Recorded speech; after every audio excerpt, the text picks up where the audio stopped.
Ну вот, я же говорю, эти дети безумные кидаются.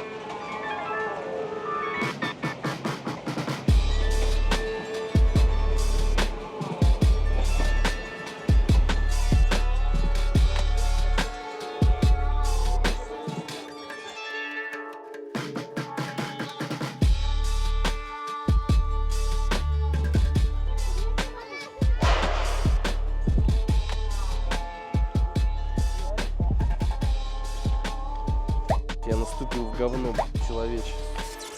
Хочу бангладешского манго. Как у нас говорят, жена сказала, муж сделал. Добро пожаловать в Бангладеш.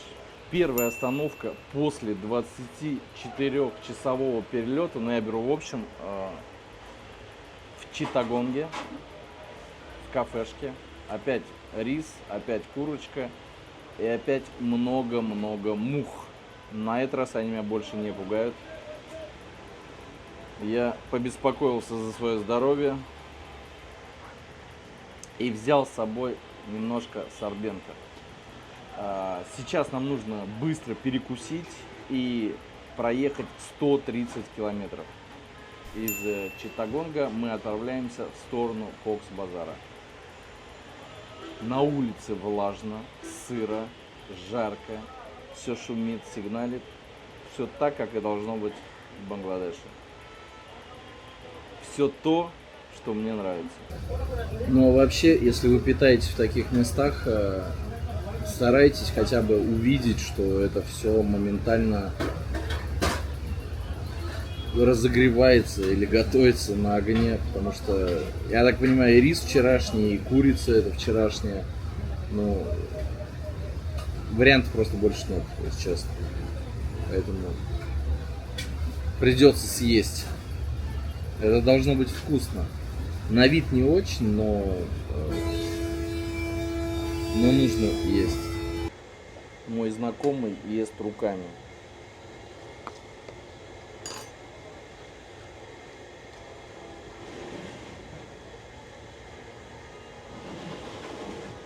Блин, ну вкусно. Я хотел остренькое, оно уже остренькое. Good.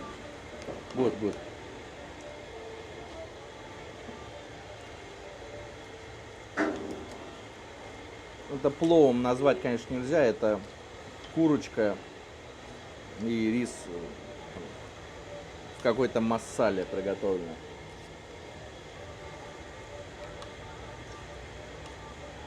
Но это вкусно.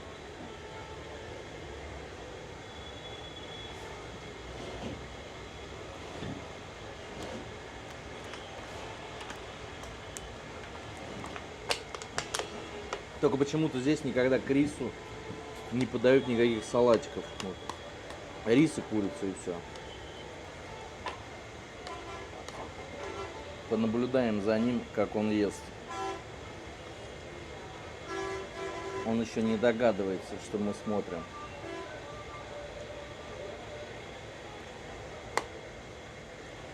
Вот так вот правильно есть курицу с рисом.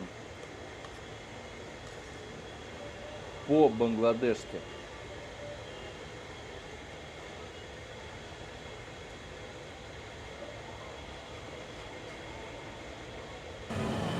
Мы в автобусе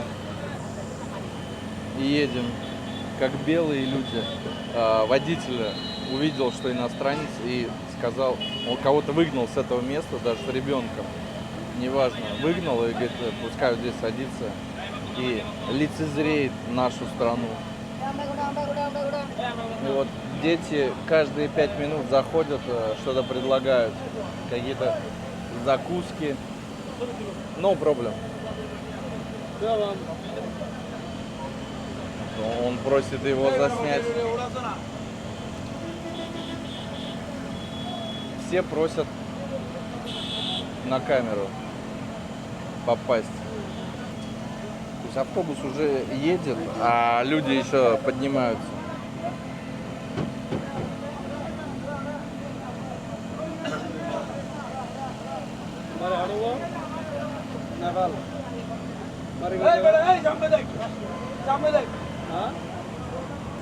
Автобусы в Бангладеше — это, конечно, что-то, нечто.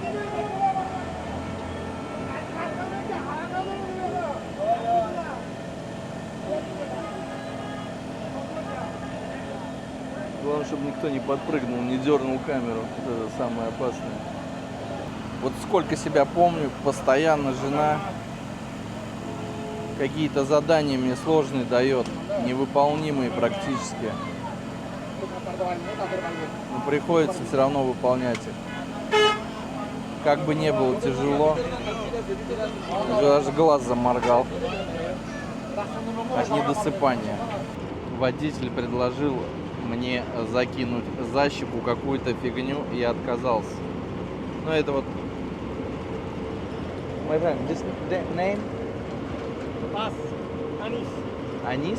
Anis bus. No bus. Please. This. Pan masala. Пан масала. В общем, что-то табачное. Это настолько контрастная страна. Я себя здесь чувствую, конечно, очень комфортно, но недолго. Буквально за 4 дня мое настроение начинает падать вниз. 4 дня я на эмоциях. Потом мне срочно нужно покидать эту локацию. Потом опять хочется в такое место. То есть вот здесь жизнь, она кипит. С мухами, с грязью, неважно как, но она здесь кипит. И я себя чувствую как акула здесь. Акула на песке. Интересно, очень интересно. Для тех, кто любит не лакшери отдых, я бы советовал сюда приехать. Пару рюкзаков активированного из Сорбента и сюда. Я думаю, что вы уедете отсюда всегда под большими впечатлениями. Все происходит, когда я выключаю камеру.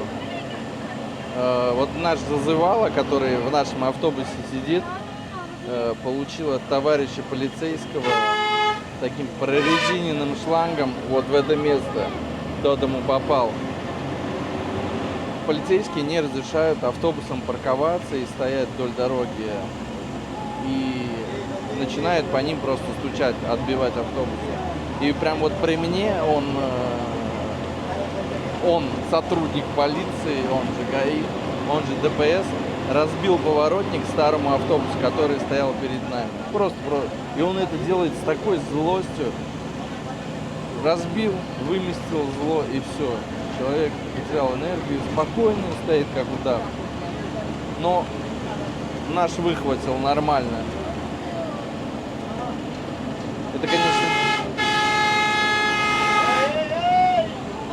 Это, конечно, дико увидеть, но это есть. Здесь также можно встать и покурить в автобусе без проблем. В автобусе можно всегда покурить, подойти вот рядом с водителем, сесть. Дверь открыта. Кури, не хочу. Если бы я курил, мне бы разрешили 100%. Я же гость. Можно вообще рядом с водителем было бы даже сесть. Он бы ничего не сказал. Веселье только начинается. Пересели в другой автобус. Здесь и бананы, и слепые ходят, и цыгане, и все что угодно. В том автобусе на нас чуть не блеванули. А когда заходишь, можно обратить внимание, там висят пакеты. Я сначала подумал, для чего пакеты? И все берут по пакету. То есть все, кто спереди сидит, они сильно не чувствуют эту вибрацию. Видно, зад очень сильно у автобуса туда колыхает, и не все могут выдержать. Поэтому все, что поели, выплескивается хорошо, если не на соседа. Осталось там 60 километров ехать. Но мы едем очень медленно. Постоянные остановки какие-то, пробки, сигналы. Голова становится чугунной от вот этих сигналов. Включение через 2 дня. Пищевое отравление. 2 дня в отеле. Самое худшее состояние было позавчера. Вчера уже плюс-минус, сегодня получше. В первый день было очень плохо.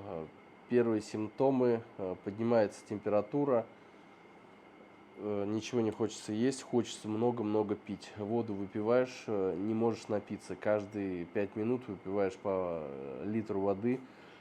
Тут же через 10 минут да здравствует унитаз. Все это из тебя выходит. Сил просто нету, ты лежишь трупом. Повторюсь, такая штука у меня уже была полгода назад. Именно здесь. Мне прям не дается Бангладеш, что без пищевого отравления. Поэтому сейчас мы пошли на рынок, набрали мешок ананасов. Потом взяли вот такую вот штуку. Dragon fruit, как его называют, там питахая. Здесь она очень вкусная. По крайней мере, не дубовая. Она сочная, с кислинкой, чуть-чуть сахаринки. Ну, достойный фрукт. И сезон дождей продолжается.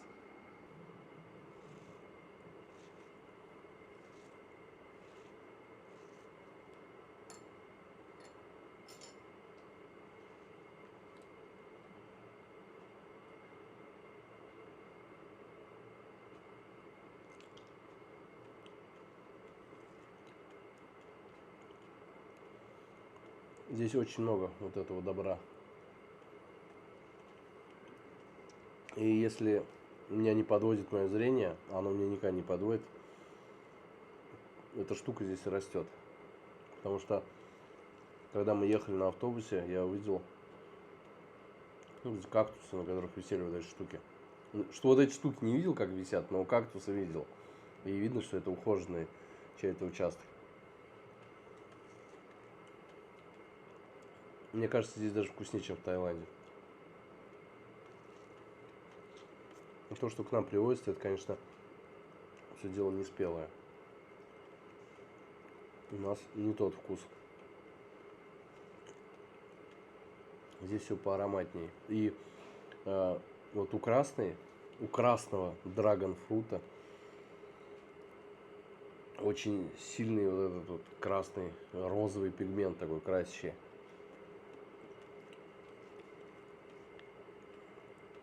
Красит сильно.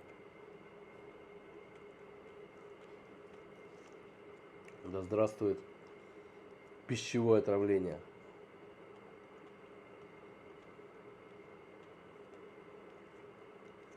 Вкусная штучка. Ну, много его не съешь.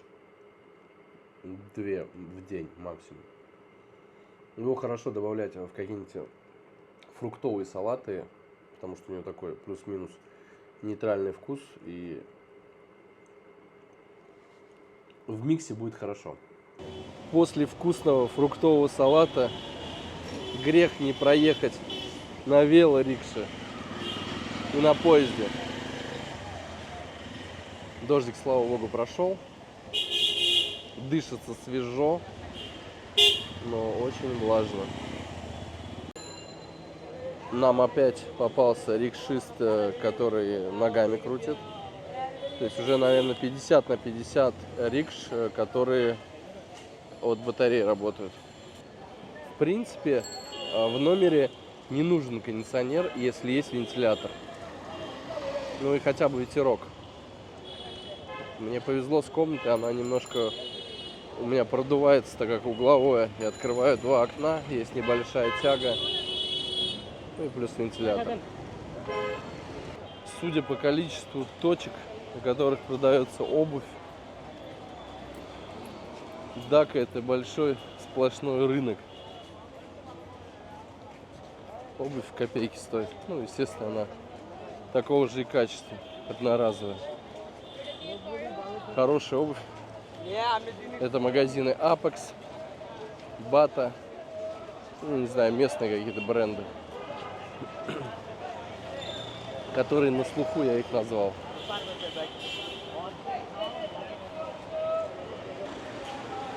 Конечно, таких инвалидов, как здесь, я больше нигде не видел. Я сейчас испугался, если честно. Лежит человек, выгнутые ноги, руки и голова, знаете, как это выглядит? Вот когда кутенок вот так вот голову положил на лапы, и вот так же вот сейчас человек лежал. Аж страшно стало, естественно. Ну, не по себе такие вещи видеть. Очень как-то. Попрошайки, оказывается, здесь все сконцентрированы на переходах. И вот этого человека, он точно не сам пришел, его кто-то принес. И поклали его прям перед входом в торговый центр.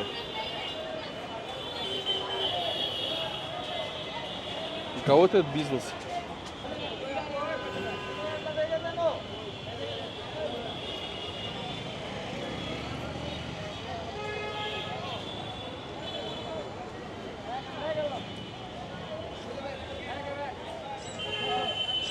Ищем следующий вид транспорта.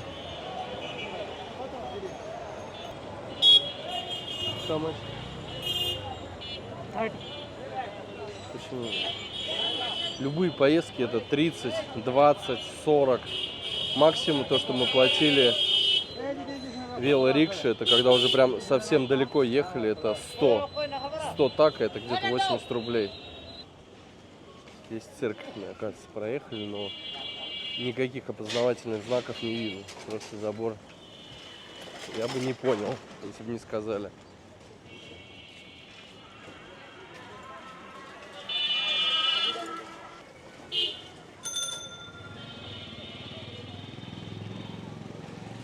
У любого рикшиста несколько стадий. Самая первая стадия — это обычная рикша, крутить ногами. Она 150-200 баксов стоит. Потом уже идет электро. Раза в 2 дороже. И потом уже, когда 2 площадки, где можно сидеть, это уже совсем богатые. Ну, те, скорее всего, в аренду дают. Вот чувак в углу что-то забивал в трубочку, прислонившись к стенке, к забору церкви.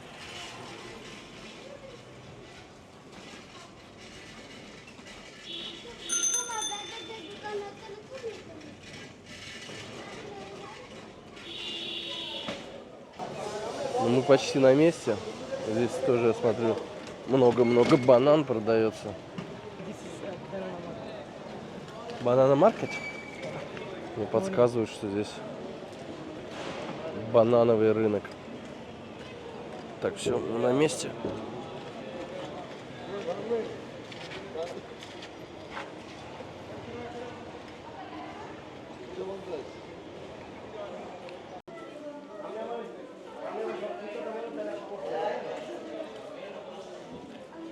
Что в Индии, что здесь любой железнодорожный вокзал — это какой-то как черный квартал.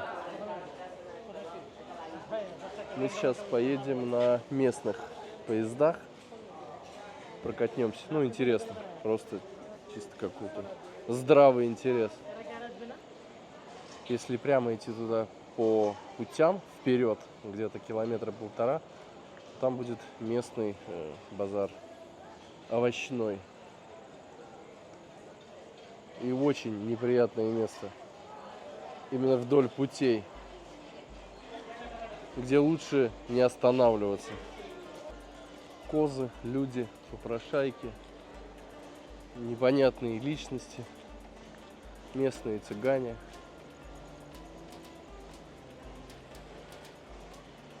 Основной контингент пока, который я вижу. Почему-то здесь козлятину сильно любят. Скорее всего, барану тяжело жить в этих климатических условиях. Жарко. Козы здесь гладкошерстные, крупные. В принципе, коза и молоко дает, и мясо. Может, поэтому. Вот напротив точно цыгане местные все.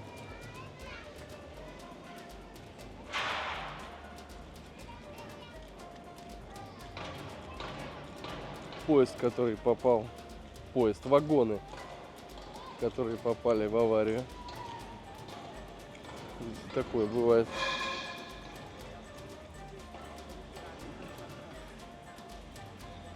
Пока есть время, подойти посмотреть. Там, похоже, кто-то живет даже в этих поездах.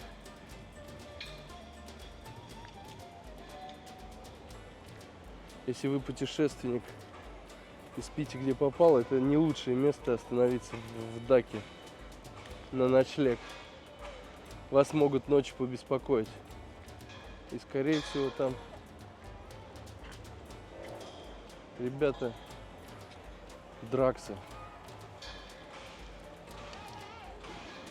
могут быть.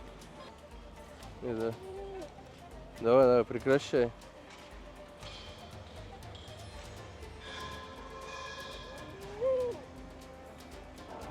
Коза, которая беременная. Скоро, наверное, козлятушки появятся. Вон поезд какой-то проезжает, но это не наш. Наш, сказали, через 30 минут будет.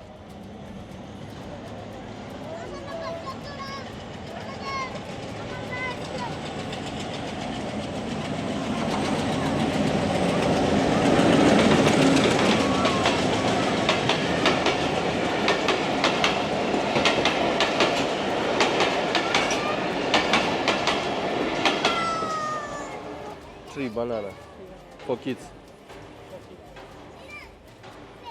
Угостим бананами детей.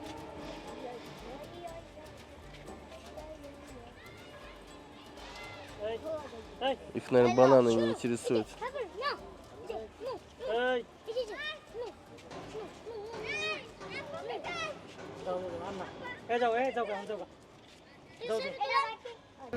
Придется посидеть на железнодорожных путях. Асфальт теплый, в принципе. Сели среди местных, чтобы не атаковали местные цыгане, потому что они задолбают. Здесь нормальное явление, вот так просто подойти вплотную, разорвать всевозможную социальную дистанцию, то есть 30 сантиметров от тебя просто сесть и смотреть тебе в ухо. Ну, то есть никого это вообще не смущает. Я бы не смог вот так. А здесь... Поэтому на это не стоит обращать внимание. Но и слишком близко тоже подпускать опасно, потому что непонятно, какую цель преследует прислонившийся к вам. Мне иногда кажется, что в таких странах все держится только на религии. То есть ужасные условия жизни, реально ужасные. И религия, наверное, все это только может удержать. Иначе был бы хаос. Поворачиваю голову, сзади 12 человек стоит. Просто вот, понимаете, просто подходит, вот просто молча, ничего даже не спрашивает, просто стоит, смотрят. И все.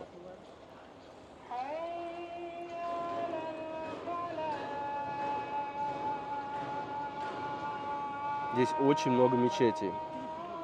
Вот я только вижу 4. То есть очень, ну, я не знаю, между ними расстояние, наверное, 300-400 метров.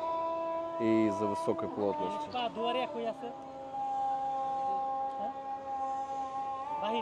Абдулла их выгоняет. Идите, говорит. Меня не напрягает, в принципе. Вот стоят и стоят. Уходим отсюда.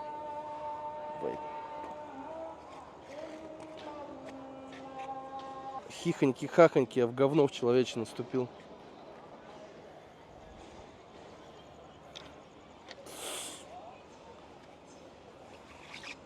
Гадят прям на пути, короче. Сказал, давай пересядем. Они сейчас все равно подойдут. Смеешься, что я наступил, да? Ya vallahi ben. Vallahi araydı da. Благо спасают сандали. Можно всегда смыть все. Ну, в человеческое, честно сказать, первый раз наступил, это прям... Это же просто дети. Главное, чтобы эти дети телефоны у меня не вытащили из рюкзака. И так каждый раз постоянно прятать все приходится глубоко-глубоко.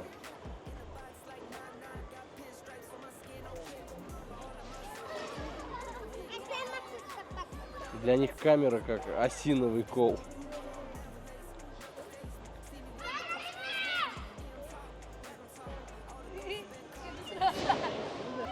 Что я не понял, здесь с двух сторон, что ли, поезда идут? А, да, с двух сторон идут. Один с этой. Ну, значит, с этой только снимем. Вон, видите, машинист. Здесь вот так вот можно прям. Нормальное явление вот так вот.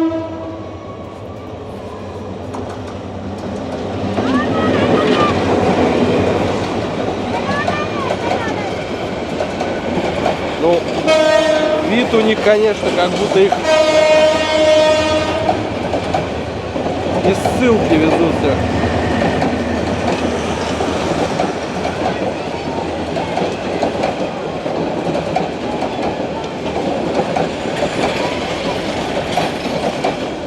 Пришлось уйти отсюда, потому что я уже смотрю, ребята спринтеры лет по 13 стоят прямо возле телефона. Я чувствую, сейчас вот он хочет дернуть его и побежать.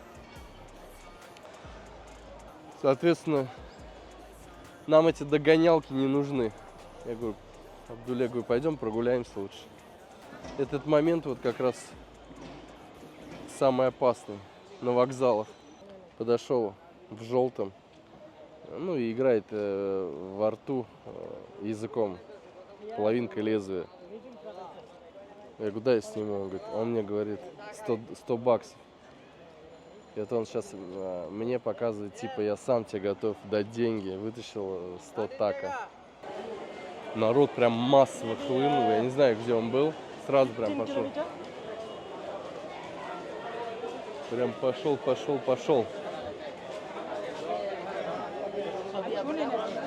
Телефон, кошелек, все в сумку.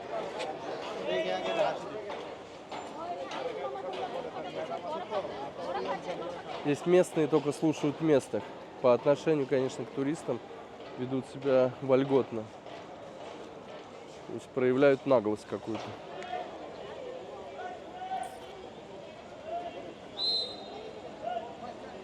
Нам сейчас надо умудриться запрыгнуть в этот поезд. И не остаться без штанов.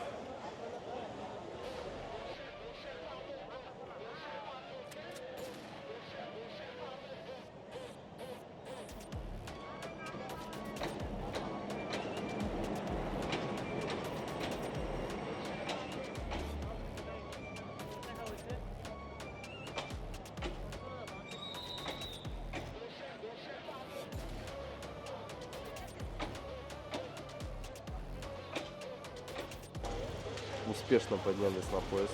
Сидячих мест нету. Все занято.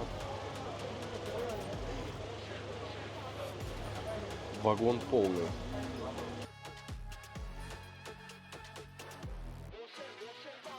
Люди запрыгивают на ходу. Мы уже едем как 4 минуты. Такая городская скорость. И с первого попавшегося столба запрыгнул пацан туда. Попросился я сюда подойти. Главное, чтобы с крыши никто не протянул руку за моей камерой. Вот как раз сейчас будем проезжать не очень приятную местность.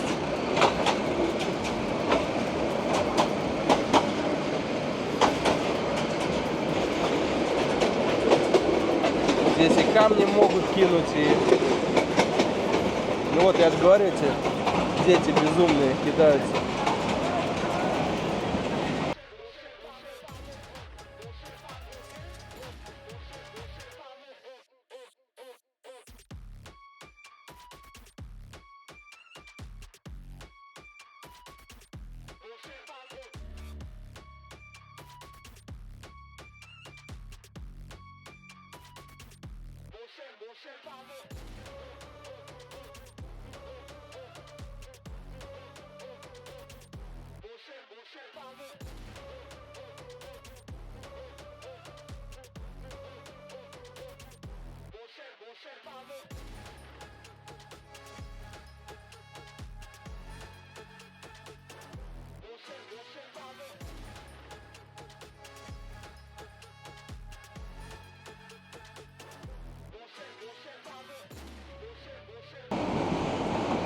Я всегда себе задаю один и тот же вопрос, как здесь ходить в чистых вещах.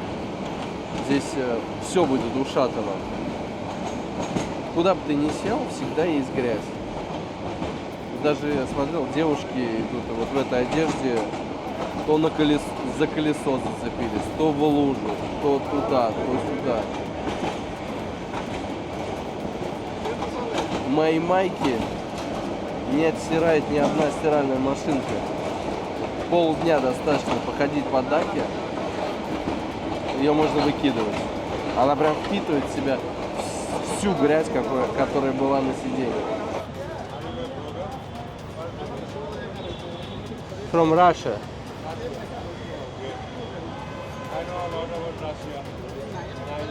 I'm a fan of you, President Vladimir Putin. Yes, yes. She's great. We love you.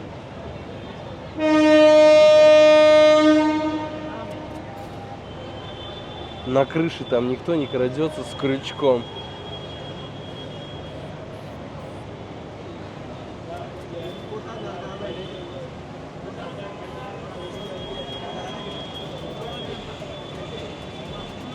Остановка.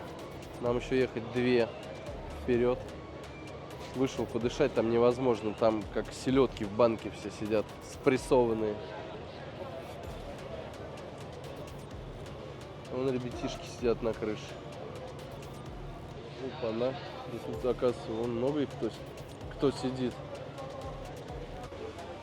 Предложил Абдуле залезть на крышу. Он говорит, не стоит этого делать, потому что местных не тронут. Тебя 100% тронут товарищи из полиции. Ну, нехороший пример тебе будешь подавать. Поэтому не стало. Ну, спокойно залезают на крышу. Сидят там. Я так понимаю, что это бесплатные проезды. Вот, турникеты оплачивать, наверное, будем мы. Ребята знают, где и когда спрыгнуть, что бесплатный проект. Естественно, ловить их никто не будет. Он едет на крыше. В конец поезда убежал, по крыше спрыгнул. И уже дома. С каждой станции нас все больше и больше становится. Здесь уже дышать нечем, я уже готов выпрыгнуть с этого поезда. Я, получается, стою выше, чем они сидят, и я дышу одним углекислым газом.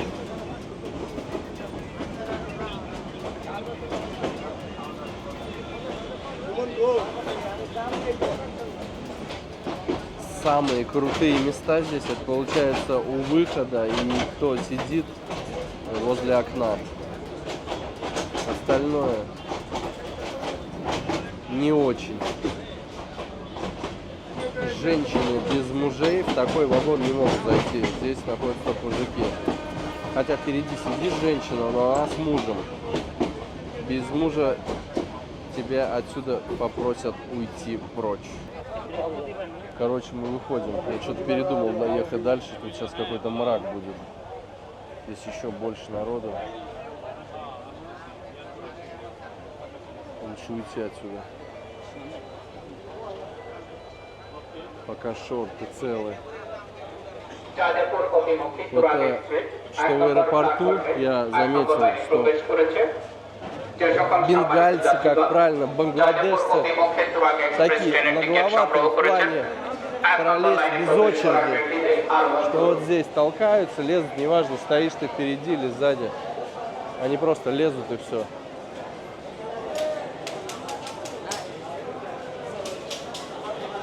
Смотрите, в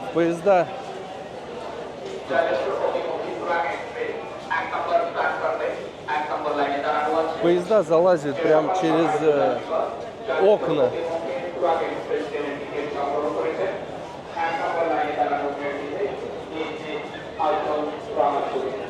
Да, хорошо, что мы вышли. Мы правильно сделали. Это правильное решение было. Смотрите.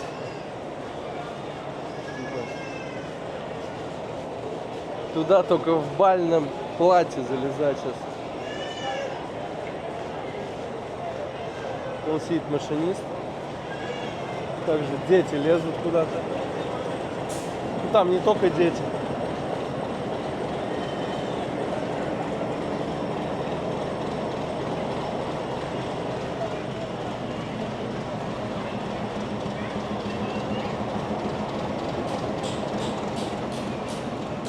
Вот так люди в туалет ходят, сидя. Никого это не смущает.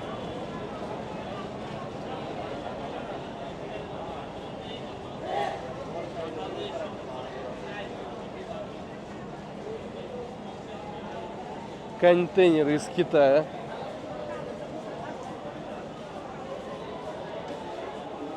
Так, ну а нам нужно выйти отсюда.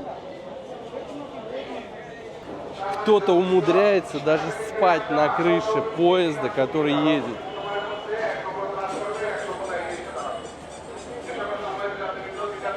Отчаянные люди. Ничего не боятся.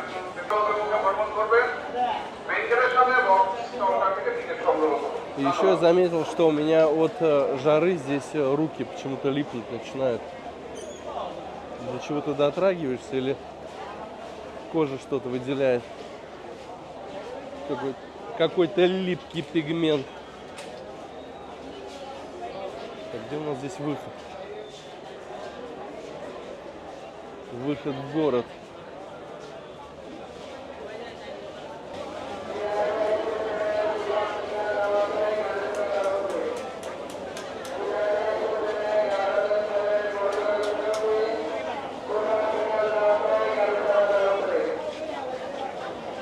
Когда ты всю жизнь прожил в маленькой деревеньке из 5 домов, и потом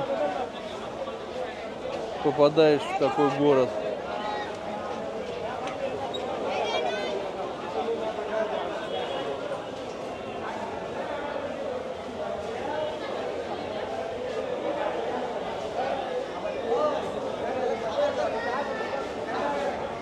Так, выход в город.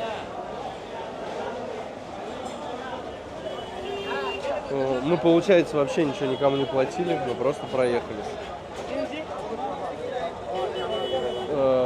Вышли, я думал, будут турникеты. Турникетов нет.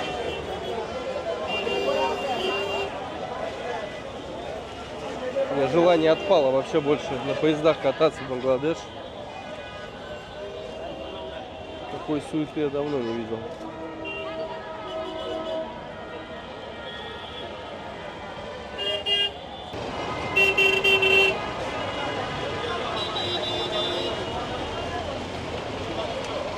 Здесь какая-то фигня начинается полнейшая.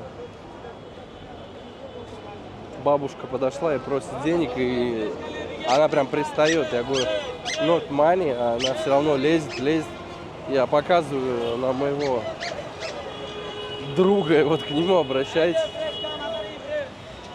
Она прям в наглую тянет, а он уже на нее накричал. Ну, вариантов просто не было, не накричать на бабушку.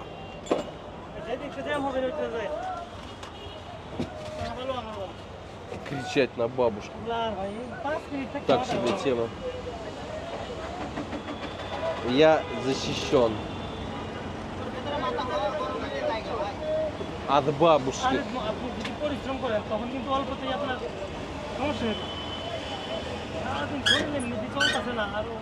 Я себе задаю вопрос всегда. Страна мусульманская.